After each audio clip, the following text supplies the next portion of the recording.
Baisakhi ground डेरा इस्माइल खान। पहला शहीद brigadier Mustafa कमाल बरकी फ्लड लाइट फुटबॉल टूर्नामेंट। मुल्क भर से 32 फुटबॉल क्लब की शिरकत।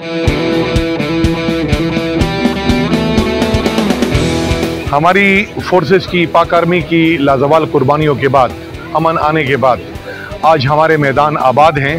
ये उसी सिलसिले में एक हमारी जॉइंट वेंचर है। ये पाकिस्तान आर्मी और रीजनल स्पोर्ट्स ऑफिस का बामी इश्तराक से ये इवेंट्स हो रहे हैं। फाइनल मैच में मीरन शाह और कानीगुरम की टीमों में भरपूर मुकाबला देखने को मिला। मुकर्ररा वक्त में दोनों टीमों की तरफ से ताबड़तोड़ हमले तो किए गए, मगर कोई टीम गोल ना कर सकी।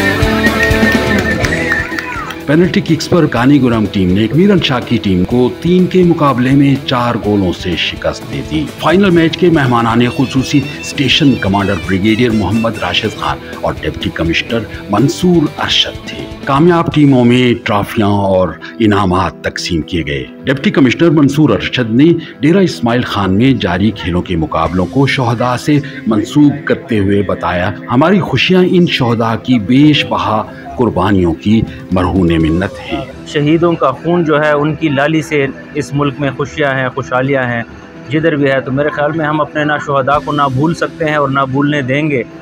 और ये उन तमाम फोर्सेस के लिए एक मैसेज भी है कि जो चाहते हैं कि टेरर फैला के आप लोगों की मैदानों की खुशियों को मान कर सकते हैं, तो ये उन सब के मुंह पे एक तमाचा है कि देखिए आज आप आके देखें कि जो आपकी एफर्ट्स हैं उनको हमारे यंग खिलाड़ी अपने फुटबॉल की लातों की तरह मार रहे हैं और आप उसमें आने वाले हैं। डेरा स्पोर्ट्स बोर्ड के इंचार्ज अनवर कमाल बरकी ने बताया कि ये मुकाबले अब कैलेंडर इवेंट्स के तौर पर हर साल मुनाकिद किए जाएंगे। कैमरामैन अदनान रजा के साथ सईदुल्लाह मरवत, जियो न्यूज़, डेरा इस्माइल खान।